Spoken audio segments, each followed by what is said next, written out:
Thank you, Mr. Chairman.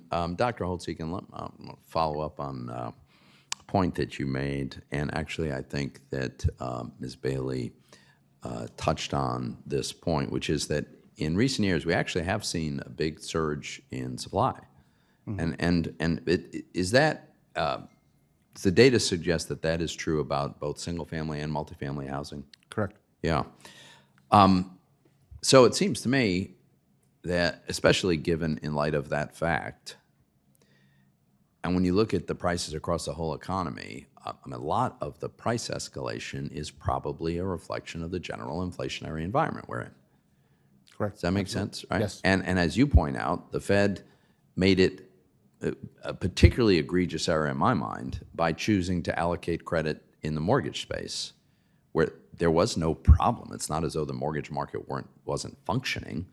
And for months and months and months, arguably over a year after we were well past the crisis, they kept pumping money into subsidizing mortgages, which lowered the rate of mortgages relative to where they would otherwise be, at a time when the housing market was clearly overheating, as the economy was generally.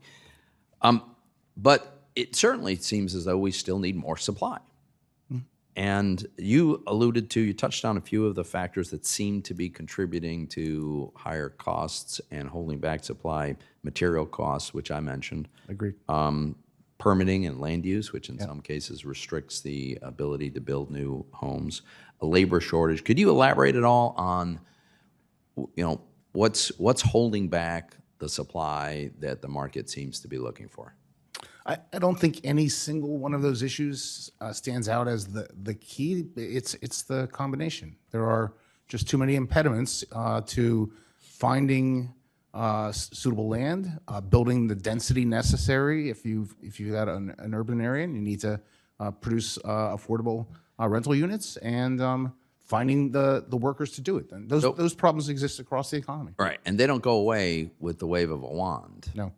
So we've gotten a kind of a surge in supply, but it's probably not realistic to think we're going to have this massive boom. I just want to ask. Can I emphasize one thing? Go ahead. I mean, people love to solve this problem quickly. That would be great, but to solve it quickly requires an enormous residential construction boom, which is exactly the wrong thing for the economy right now. So, thinking short-term fixes is not the solution. You have to put in place a long-term strategy. So the other thing that I'm concerned about is further demand-side subsidy.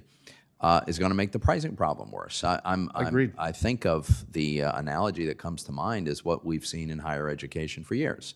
With all good intentions, there's all kinds of federal programs that have subsidized higher education. And what have we seen? Skyrocketing costs in higher education. Long before inflation occurred generally in the economy, it was happening there because the federal government just kept throwing money at it. And yet we see all these proposals for further demand-side subsidies. Recently, your fellow witness, Mr. Yun, was quoted as saying a proposal for down payment assistance featured in the Democrats' Build Back Better plan would, and I quote, add demand on top of already strong demand, so you will push up housing prices even further, end quote. He also stated that, quote, that's a gain for current homeowners, not home buyers, end quote. And I wonder if you agree with that assessment. Is that a big part of the net effect of these further demand-side subsidies? Yes, I completely agree, and this is a common strategy in federal policy where there's a high price, and rather than dealing with the supply problem, you subsidize demand further and make your problem harder. And then with respect to the FHFA, we've seen this new requirement that the GSEs submit this equitable housing finance plan, which is meant to promote housing equity.